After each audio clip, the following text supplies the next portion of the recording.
오늘 하나님께서 우리에게 주신 말씀은 고린도전서 1장 1절부터 9절까지 말씀입니다. 신약성경 고린도전서 1장 1절부터 9절까지 말씀.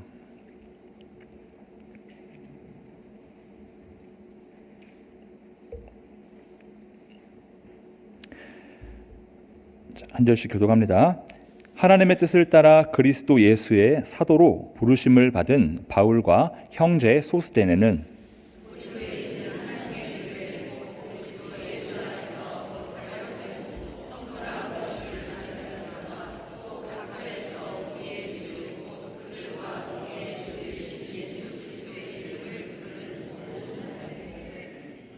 하나님 우리 아버지와 주 예수 그리스도로부터 은혜와 평강이 있기를 원하노라.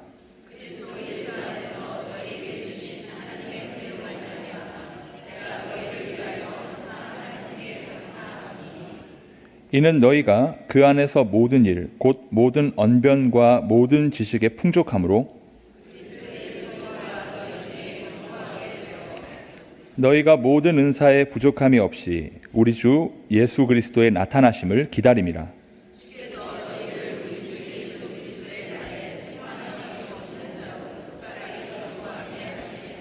함께 읽습니다. 너희를 불러 그의 아들 예수 그리스도 우리 주와 더불어 교제하게 하시는 하나님은 미쁘시도다. 아멘. 할렐루야. 말씀으로 우리 믿음과 삶을 풍성하고 아름답게 이끌어 가시는 하나님을 찬양합니다. 우리 옆분들과 서로 인사하며 말씀 가운데로 나아갑시다. 함께 예배할 수 있어 행복합니다. 함께 예배할 수 있어 행복합니다. 네. 더 하셔도 돼요. 더 하시면 이제 물 좀 마시려고. 네. 여러분, 우리가 함께 읽은 본문은 고린도서입니다. 특별히 AD 55년 말부터 56년 초 제3차 전도 여행을 시작한 사도 바울이 갈라디아와 부르기아 지방을 거쳐 에베소에서의 약 2년의 사역 중 고린도 교회를 향해 보낸 서신입니다. 사실 바울은 이 고린도 교회에 총 4회에 걸쳐 편지를 보냈는데요. 전해지는 것은 두 번째와 네 번째 두 통뿐이고 그것이 바로 우리가 잘 알고 있는 고린도 전서와 고린도 후서입니다. 그렇다면 사도 바울은 왜 이처럼 여러 차례 이 고린도 교회를 향해 편지를 보냈던 것일까요? 그 답을 찾기 위해서는 먼저 이 고린도라고 하는 도시가 어떤 곳이었는지부터 살펴볼 필요가 있습니다. 고린도는 이 사진에서 보는 바와 같이 오늘날 펠로폰네소스 반도와 그리스 본토를 연결하는 우리가 지협이라고 하죠. 좁은 두 육지 사이를 연결하는 잘록한 땅에 자리하고 있어요. 그래서 문헌의 기록에 따르면 이미 기원전 8세기부터 그리스 최고의 항구 도시로 명성을 떨쳤고 본서의 배경인 로마 제국 시대에 이르러서도 여전히 아가야 지방의 수도로서 그 위상을 유지했습니다. 또한 학문과 문화의 중심지로서 그 영향력이 아테네를 능가할 정도였다라고도 알려져 있고요. 고린도 운하를 통해서 로마, 그리스, 유대, 시리아 그리고 이집트를 잇는 교통의 요지이기도 했고 그야말로 정치, 경제, 무역, 문화가 모두 꽃피운 풍요로운 도시였다라고 할 수 있습니다. 하지만 이러한 풍요로움과는 정반대로 고린도 시민들의 의식 수준은 매우 낮았습니다. 헬라어에는 여러분 코린디조마이라는 말이 있습니다. 이 말은 플라톤, 스트라본 등 이 고대 작가들의 문헌에 실제로 등장했을 뿐만이 아니라 고대 그리스어 사전에도 정식으로 등재되어 있어요. 이 코린디조마이는 고린도 사람처럼 행동하다라는 뜻입니다. 고린도 사람처럼 행동하다. 자, 안타깝게도 이것은 매우 부정적인 의미를 담고 있습니다. 오랜 기간 누린 풍요로움 때문인지 고린도 사람들은 우상 숭배와 도덕적 타락이 만연했고요. 그 결과 악과 부도덕의 대명사가 되어버렸기 때문입니다. 그러니 예상하실 수 있듯 이 코린디조마이라는 말은 상대방을 비하하고 조롱하는 표현 한마디로 비속어처럼 사용되었습니다. 고린도 교회가 바로 이 고린도라는 도시에 세워진 곳입니다. 사도 바울이 제2차 전도 여행 중 약 1년 6개월을 머물면서 정말 많은 고생과 노력으로 개척했고 그리고 성장한 신앙 공동체입니다. 그러나 앞서 설명한 것처럼 우상 숭배와 도덕적으로 타락한 도시 문화 가운데 있는 만큼 지속적으로 많은 도전과 어려움에 노출되어 있는 곳이기도 했습니다. 그러던 중 3차 전도 여행 중에 바울 사도가 고린도와 에게해를 사이에 두고 약 500km 정도 떨어진 소아시아의 에베소에서 머물러 복음을 전하고 있을 때 고린도 교회로부터 안타까운 소식이 들려오게 됩니다. 우려했던 대로 이 고린도의 사회적 분위기 그리고 문화가 이제 교회 내부에까지 침투하게 되었다라는 것입니다. 그리고 그렇게 침투한 이 고린도의 문화는 공동체를 아주 와해시켜 버립니다. 도덕, 윤리적인 면은 물론 교리적인 측면에서도 많은 방종이 허용되었어요. 그러다 보니 어떤 종류의 권위든 거기에 복종하는 것을 싫어하게 되었고, 이는 결국 바울의 리더십에 대한 의문으로까지 이어졌습니다. 겸손과 다른 사람에 대한 배려는 전혀 없었고, 언제든 동료 그리스도인들을 법정으로 끌고 갈 준비가 되어 있을 만큼 악독했고요. 아직은 신앙이 연약한 동료 신자들을 배려하고 그들을 섬기기는커녕 그리스도 안에서라는 명분 아래 지극히 주관적인 관점으로 지적질하고 가르치기에 급급했습니다. 또한 극적인 성령의 은사에 대해서는 대단히 예민했어요.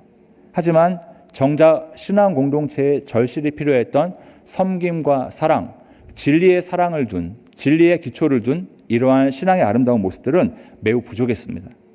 따라서 이러한 교회 내부의 상황을 보고받은 사도는 그곳의 갈등과 그리고 분쟁을 해결하기 위해 바로 이 고린도전서와 후서를 기록하게 된 것이죠. 여러분, 사실 이 고린도 교회 내부의 문제들이 비단 그때만의 이야기일까요? 아닙니다. 지금 우리가 예배하고 있는 이곳은 물론 지금 이 땅에 있는 수많은 교회들, 더 나아가 우리 개개인의 믿음과 삶도요, 여러 가지로 문제투성입니다. 세속화, 혹은 기복주의, 혹은 자기 중심적인 신앙생활 등 그런 것들이 만연해 있죠. 근데 문제는 그때보다 지금 이 파급력이 훨씬 크다라는 거예요. 왜냐하면 그 당시에는 교회 내부에 문제가 일어나면 그 안에서 확인하고 또 그 안에서 해결할 수 있는 것들이 참 많았습니다. 하지만 어떻습니까? 요즘은 교회 내부에 문제가 발생하면 어때요? 세상이 더 먼저 알고 대서특필합니다. 오히려 우리보다 더 빠른 정보를 먼저 노출시켜요. 왜 그럴까요? 이 안에 있는 구성원들이 그런 것들을 이야기하기 때문이다라는 거예요. 그러니 당연히 교회는 거룩한 공동체, 사랑의 공동체라는 말이 들리기는커녕 문제의 투성이 마치 병원과도 같다라는 이야기를 듣게 되는 것이죠. 그러니 문제가 많은 곳에 어떤 기쁨이 있고 소망이 있겠습니까? 하지만 여러분, 우리가 기억해야 될 것은 이러한 문제가요, 마냥 나쁜 것만은 아니라는 사실입니다. 또 다른 은혜의 수단이 되기도 하기 때문이죠. 그래서 여러분, 저는 오늘 이 말씀의 제목을요, 특별히 문제도 은혜입니다 라고 정해본 것입니다. 그렇다면 왜 여러분 문제가 또 다른 은혜가 되는가? 거기에 대한 이유를 오늘 말씀을 통해 살펴보도록 하겠습니다. 1절부터 3절까지 말씀을 제가 다시 한번 읽습니다. 하나님의 뜻을 따라 그리스도 예수의 사도로 부르심을 받은 바울과 형제 소스데네는 고린도에 있는 하나님의 교회, 곧 그리스도 예수 안에서 거룩하여지고 성도라 부르심을 받은 자들과 또 각처에서 우리의 주, 곧 그들과 우리의 주 되신 예수 그리스도의 이름을 부르는 모든 자들에게 하나님 우리 아버지와 주 예수 그리스도로부터 은혜와 평강이 있기를 원하노라. 아멘. 자, 편지의 서문에서 사도 바울은 이 고린도 교회 성도들을 향해 인사하고 있습니다. 여기 바울과 소스데네라는 사람이 등장하는데, 이 소스데네는 정확하다라고 볼 수는 없지만 사도행전 18장 17절에 동명이인이 등장합니다. 그는 아가야의 총독인 갈리오 앞에서 바울을 대적하는 유대인들 대신 유대인들에게 바울 대신 매를 맞았던 고린도 회당의 리더였을 것으로 예상돼요. 그러면 지금 바울과 소스데네라고 이야기했다라는 건 그가 신자가 되어서 바울과 함께 3차 전도 여행 중에 있다라는 것을 유추할 수가 있겠죠. 그런 바울의 인사에는 어떻습니까? 고린도 교회를 향한 애정과 사랑으로 가득합니다. 자, 이어지는 본문 4절 말씀 여러분 함께 읽어볼까요? 4절 말씀 시작. 너희에게 주신 하나님의 은혜로 말미암아 내가 너희를 위하여 항상 하나님께 감사하노니. 아멘. 자, 여러분, 바울 사도가 문제로 가득한 고린도 교인들을 향해 무엇이라고 하고 있습니까? 감사하다라고 이야기를 하고 있습니다. 그래서 우리는 이를 통해 왜 문제도 은혜일 수 있는가에 대한 첫 번째 이유를 발견할 수가 있죠. 그것은 문제가 아이러니하게도 감사를 깨닫게 하기 때문이다라는 겁니다. 즉 문제가 감사를 깨닫게 한다라는 거예요. 왜 그렇습니까, 여러분? 사실 이 고린도 교회의 상황을 본다면 절대로 감사가 나올 수 없는 그런 상황입니다. 바울 역시 그곳의 문제를 너무나도 잘 알고 있었습니다. 그러나 동시에 그렇다고 해도 그것이 그동안 그들에게 허락하신 하나님의 은혜보다 절대로 크고 또 좋을 수 없다라는 것 역시 잘 알고 있었습니다. 그러니 문제는 그 자체로 본다면 고민이고 갈등이지만 하나님의 또 다른 선하심과 일하심을 위한 기회라고 보았던 것이죠. 그러니 바울의 초점은 어디에 머물러 있습니까? 교회의 현재 상태에 머물러 있는 것이 아니라 하나님께서 지금까지 교회에게 주셨던 은혜에 철저하게 맞춰서 있다라는 거예요. 그러니 어떻습니까? 비록 문제가 가득할지라도 그 문제 또한 하나님의 은혜의 장중 아래 있다라는 것을 알고 있었다라는 거죠. 그러므로 사랑하는 여러분, 우리는 믿음과 삶의 자리에 찾아오는 기쁨과 행복, 평안의 순간만이 아니라 우리를 힘겹게 하고 어렵게 하는 고난과 역경, 실패와 좌절을 야기하는 이러한 문제 역시도 여러분 감사의 제목이 되어야 될 줄 믿습니다. 왜 그럴까요? 여러분 이 감사의 헬라어 원어는 유카리스테오라고 하고요. 본문에서는 유카리스토라고 쓰여졌습니다. 자, 근데 이 유카리스토는요 능동태 그리고 현재 진행형으로 사용되었어요. 따라서 사도 바울이 이야기하는 감사는 자발적인 능동태니까 자발적이어야 하고요. 그리고 진행형이니까 계속되어야 한다라는 거예요. 왜 그럴까? 왜 이렇게 말했을까? 그것은 감사를 통해 이미 우리가 지금까지 받은 은혜를 재발견하게 되고 하나님을 전적으로 의지하게 되기 때문이다라는 겁니다. 즉 문제가 생겼을 때 감사한다라는 건 곧 어떤 의미일까? 아, 하나님 지금까지는 내 지혜와 내 지식과 내 이성과 내 방법으로 했었는데 이제라도 깨닫게 하시니 감사합니다. 그리고 지금까지 나를 지켜주신 하나님 감사합니다. 라고 그렇게 감사하기 시작할 때 그렇게 고백할 수 있을 때 비로소 우리의 문제는 해결의 실마리가 보이게 되기 때문이다라는 거예요. 여러분 건강할 때는 건강의 중요성을 알던가요? 저는 40 넘어봐라 라는 얘기 요즘 절감합니다. 40 중반 넘어봐라 요즘 절감합니다. 몸을 갈았거든요. 정말로. 근데 안 피곤할 줄 알았고요. 안 아플 줄 알았습니다. 근데 이 앞에 서 있는 좀 병약해 보이죠? 예, 많이 아픕니다. 예, 많이 아픈데 이유를 잘 모르겠어요. 예, 우리 어르신들 표정이 상당히 지금 죄송합니다. 제가 무리를 일으킨 것 같습니다. 아무튼 계속 아파요. 그러니까 말씀드리고 싶은 건 뭡니까? 아, 그렇구나. 건강할 때는 건강에 대한 감사를 발견하지 못했다라는 거예요. 자, 광야의 삶을 생각해 봅시다, 여러분. 광야의 삶이 여러분 행복으로 가득했나요? 아니요, 문제투성이었습니다. 더웠죠, 추웠죠, 물도 부족했죠. 그런데 중요한 건 그곳에서 이스라엘 백성들은 번성했다라는 거예요. 하나님의 놀라운 축복의 역사를 경험하게 되었다라는 겁니다. 이것이 무엇을 얘기합니까? 아, 그렇구나. 우리는 하나님의 도우심이 없이는 단 하루도 살아갈 수 없다라는 거예요. 그러니 여러분, 하나님께서는 우리에게 기쁨과 슬픔을 주시지만 때로 문제를 통해 당신을 바라보게 하십니다. 왜요? 그것 또한 하나님의 방법이기 때문이죠. 그러므로 여러분, 혹시 문제 가운데 힘들어하고 계십니까? 그 문제가 정말 극복할 수 없을 만큼 괴로우십니까? 그때 힘들지만 감사할 수 있기를 주님의 이름으로 권면합니다. 자, 본문 5절 6절 말씀 또 함께 읽어볼까요? 시작.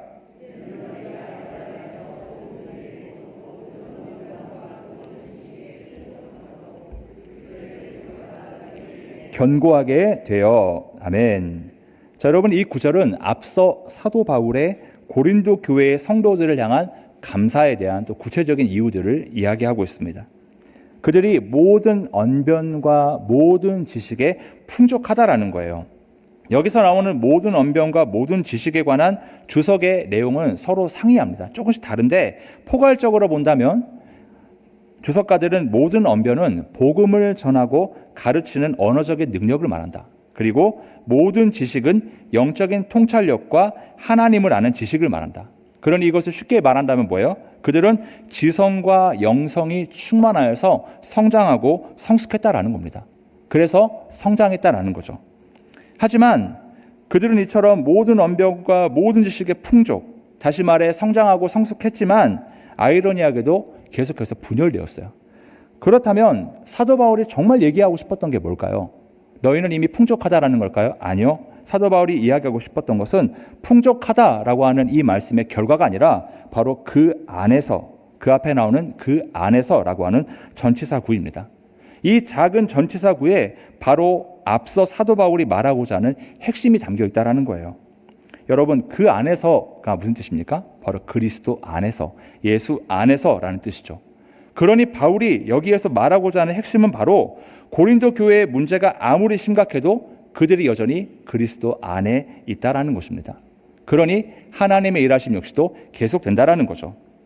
그래서 여러분, 우리는 이를 통해 왜 문제가 은혜인가에 대한 두 번째 이유를 발견할 수 있습니다. 그것은 문제 속에서도 주님은 여전히 함께하고 계시기 때문인 줄 믿습니다. 사랑하는 여러분, 그러니 이제는 우리 믿음과 삶의 자리에 찾아오는 문제 자체에 우리가 무너지거나 낙심해서는 안 된다라는 겁니다. 왜 그렇습니까? 그 문제가 여러분들에게 주신 것들을 다 없앤 것은 아니기 때문이죠. 예를 들어 볼까요? 삶이 공허하고 무겁습니까? 그럼에도 불구하고 여전히 우리에게는 사랑하는 가족이 있습니다. 사업이 힘드십니까? 그러나 여전히 우리에게는 그동안 쌓아왔던 경험과 노하우, 즉 실력이 있습니다. 관계가 깨졌습니까? 그러나 여전히 우리 곁에는 함께하는 또 다른 믿음의 동역자들이 있습니다. 믿음이 흔들리십니까? 그러나 여전히 우리 안에는 여러분 하나님께서 주신 믿음의 씨앗이 있는 줄 믿습니다. 언제든 발화할 수 있고 언제든 성장할 수 있고 언제든 열매 맺을 수 있는 것이죠. 여러분, 그래서 우리는 기억해야 합니다. 그것은 우리가 함께 읽은 본문 속 그리스도의 증거가 너희 중에 견고하게 되었다라는 표현처럼 이러한 문제가 또 다른 은혜다라는 거예요. 바로 복음의 가치와 능력을 증거하는 도구가 된다는 겁니다. 다시 말해 우리의 문제 속에서도 여전히 하나님의 선하심과 신실하심은 계속된다는 거죠. 만약에 전주 오늘의 교회에 여러 가지 문제가 가득하다라면 이 교회는 소망 없다라고 얘기할 것이 아니죠. 이를 통해 하나님의 일하심은 보다 더 입체적이고 평면적으로 우리 가운데 역사하실 것이다라는 믿음이 필요한 줄 믿습니다. 그러므로 인해 여러분, 문제가 찾아온다면 낙심하지 마시고 오히려 그 문제 속에서 답을 찾을 수 있기를 소원합니다. 문제 속에서 답을 찾을 수 있는 이유가 뭡니까? 하나님께서 이미 우리에게 주신 것들이 있기 때문이에요. 어떤 것들을 주셨죠? 하나님께서는 그리스도 안에 있는 우리가 두려워할 때 두려워하지 말라라는 말씀을 주셨고, 수고하고 무거운 짐을 지고 있을 때 내게로 와서 쉬어라라는 초대를 허락하셨고요. 더 나아가 우리가 어디로 갈지 몰라 방황하고 있을 때 말씀이라고 하는 등불과 지혜를 허락하셨기 때문인 줄 믿습니다. 그러니 문제가 찾아올 때 그 문제 때문에 그 너머에 있는 하나님께서 이미 우리에게 허락하셨던 놀라운 축복들, 하나님의 초대, 두려워하지 말라는 위로, 그리고 말씀과 지혜의 이 선물들을 여러분 잊어버리지 않기를 주님의 이름으로 권면합니다. 그것을 잘 활용할 때 문제는 더 이상 문제가 아니라 우리를 더욱 풍성한 그리스도의 장성한 분량에 이르게 할 줄 믿습니다. 계속해서 이어지는 본문 7절, 8절은 이번엔 제가 읽겠습니다. 너희가 모든 은사에 부족함이 없이 우리 주 예수 그리스도의 나타나심을 기다림이라. 주께서 너희를 우리 주 예수 그리스도의 날에 책망할 것이 없는 자로 끝까지 견고하게 하시리라. 아멘. 여러분, 사도 바울은 고린도 교회가 끝까지 견고하게 될 것이다라고 확신하고 있습니다. 분명 문제가 너무 많아서 해결해 주세요 라고 얘기하는 그 상황인데 끝까지 너희는 견고할 거야 라고 확신하고 있습니다.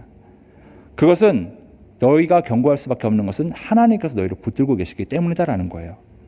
그리고 그 견고함의 비결로 본문의 기록처럼 너희에게 주신 은사들이 있기 때문이야 라고 이야기를 합니다. 그래서 여러분, 이를 통해 우리는 왜 문제가 은혜일까에 대한 오늘 본문의 세 번째 이유를 발견할 수가 있죠. 그것은 문제를 통해 우리에게 주신 은사를 발견할 수 있기 때문이다라는 겁니다. 여러분, 왜 그렇습니까? 은사는 성령께서 우리 각자에게 주신 특별한 능력이죠. 그리고 이 은사를 바르게 사용할 때 우리 개인의 신앙은 물론 신앙 공동체는 성장하고 성숙합니다. 여러분, 그런데 놀랍게도 성경 속에서는 많은 경우 이 은사가 믿음과 삶이 평화롭고 순조로운 상황보다 반대 경우, 다시 말해 문제 가운데 있을 때 역시도 나타나고 발견된다라고 이야기를 하고 있기 때문이죠. 대표적인 예가 바로 모세입니다. 사실 여러분, 모세는 리더십의 자질로 본다면 40년간 애굽에서 최고의 교육을 받았죠. 40년간 겸손해 그리고 기다릴 줄 아는 훈련을 받았어요. 그랬기 때문에 그에게 80년의 시간은 이미 지도자가 될 자질을 갖춘 그런 시간이라 할 수 있습니다. 하지만 그가 맞닥뜨린 건 뭐였죠? 출애굽 그리고 광야라는 커다란 문제였습니다. 그리고 그 문제가 주어졌을 때 비로소 사도 바울의 이 모세의 놀라운 그런 은사가 발휘가 되죠. 그토록 두려워했던 바로 앞에서는 담대함의 은사를 발견하게 되었고요. 또 금송아리 사건 앞에서 저들을 멸하여 주지 마십시오라는 중보의 은사를 발견했고요. 또 수많은 상황과 여건 속에서 기도하며 응답하시는 하나님의 놀라운 기도의 그런 은사도 발견하게 되었습니다. 그런데 정작 비교적 젊고 건강했던 그 80년이라는 시간 동안은 그러한 은사들을 발견하지 못했고, 오히려 하나님께서 이제 준비됐으니 가라라고 말씀하실 때는 저는 목이 뻣뻣하고 혀도 뻣뻣해서 갈 수가 없습니다. 저는 아무것도 할 수 없는 연약한 사람입니다라고 이야기했어요. 그러니 이것은 우리에게 무엇을 말합니까? 그렇구나. 모세에게 있어서 80년의 그 준비된 시간은 상대적으로 평안한 시간이었구나. 그리고 그에게 이제 준비된 그리고 예비된 하나님의 은사는 언제 발견되죠? 문제 앞에서 발견되었다. 문제 앞에서 발휘되었다라는 겁니다. 여러분, 우리 믿음과 삶 역시 마찬가지 아닐까요? 모세가 80년의 세월이 흐른 이후 맞닥뜨리게 된 출애굽과 광야라고 하는 거대한 문제 앞에서 고백했던 것이 무엇입니까? 내가 할 수 있는 것은 아무것도 없습니다. 전적인 하나님의 도우심밖에 없습니다. 라는 고백이었습니다. 마찬가지죠. 우리 역시 문제를 통해 비로소 내 힘과 지혜의 무능력함을 깨닫게 되고요. 그때야 비로소 하나님을 찾게 되기 때문입니다. 그리고 바로 그때가 하나님의 은사를 깨닫고 발견하는 기회가 되는 것이죠. 그래서 그것은 선물이고요. 동시에 축복입니다. 그래서 은사를 우리는 은혜의 선물이라고 얘기를 하죠. 놀랍게도 이 은사라는 헬라어는요, 카리스마입니다. 이 단어는 은혜를 뜻하는 카리스에서 파생되었어요. 즉 하나님께서 우리를 통해 일하시기 위해 주신 값없이 주신 선물이다라는 겁니다. 여러분 생각해 보십시오. 우리는 분명 문제 속에서 비로소 발견하게 되는 것들이 있어요. 경제적인 어려움이 있을 때 절약하고 지혜롭게 관리하는 능력이 발휘됩니다. 우리는 그것을 청지기 은사라고 할 수 있겠죠. 혹은 여러 상황으로 나는 아파요. 힘들어요. 하지만 질병 가운데 있는 또 다른 성도를 또는 환우를 찾아갑니다. 그것이 어떤 은사일까요? 긍휼과 권면의 은사입니다. 정작 나는 고민과 갈등, 관계의 어려움으로 있지만 또 공동체에서 누가 힘들다 그러고 어렵다 그러면 그들을 찾아가고 또 그들을 중재시키고 화해시키는 역할도 하고 있습니다. 바로 화평케 하는 은사를 발휘하는 것이죠. 이처럼 문제 역시 우리에게 감춰진 하나님의 놀라운 섭리를 발견하게 하는 은혜다라는 사실을 깨닫는다면 이제는 문제가 닥칠 때 그 문제에 매몰되어서 하나님을 보지 못하는 어리석음이 아니라 그 너머에서 환히 웃고 계시는 하나님을 바라볼 수 있는 저와 여러분이 되기를 주님의 이름으로 권면합니다. 여러분, 이제 말씀을 정리하고자 합니다. 우리는 여러 문제로 가득했던 고린도 교회를 향해 보내는 서신의 인사말이 기록된 오늘 본문을 통해 중요한 깨달음을 얻었습니다. 바로 문제도 은혜다라는 사실이죠.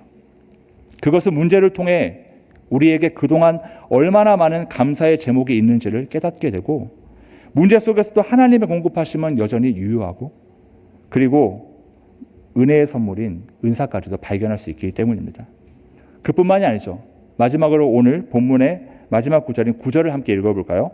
9절 말씀 시작.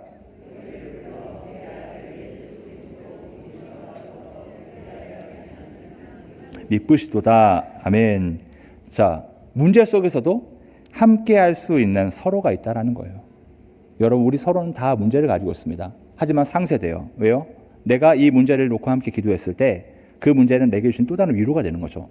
저 집사님, 저 권사님, 저 장로님, 저 목사님 저렇게 힘들고 어려운데도 미소를 띄울 수 있는 것. 내가 참 믿음이 연약한 사람이었구나.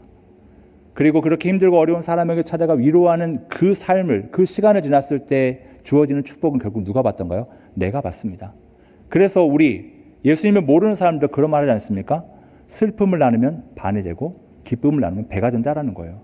그런데 주 안에 있는 우리가 서로의 아픔과 문제 때문에 반목하고 질시하고 원망해서 되겠습니까? 오히려 더 품고 더 인내하고 더 이해하고 하나를 이루어야 될 줄 믿습니다. 그러니 여러분, 이제는 우리 믿음과 삶에 문제가 찾아올 때면 오늘 본문 속 사도 바울의 말처럼 끝까지 견고하게 하실 하나님을 신뢰함으로써 그 문제를 부정하거나 외면하거나 회피하거나 원망하는 것이 아니라 하나님을 바라볼 수 있기를 권면합니다. 더 나아가 무엇보다 이 문제가 그렇지 또 다른 은혜가 찾아오는 기회다라는 발상의 전환과 더불어 말씀과 기도, 감사와 인내를 통해 문제를 외면하지 마시고 인정하고 직면할 수 있는 저와 여러분이 되기를 주님의 이름으로 축복합니다.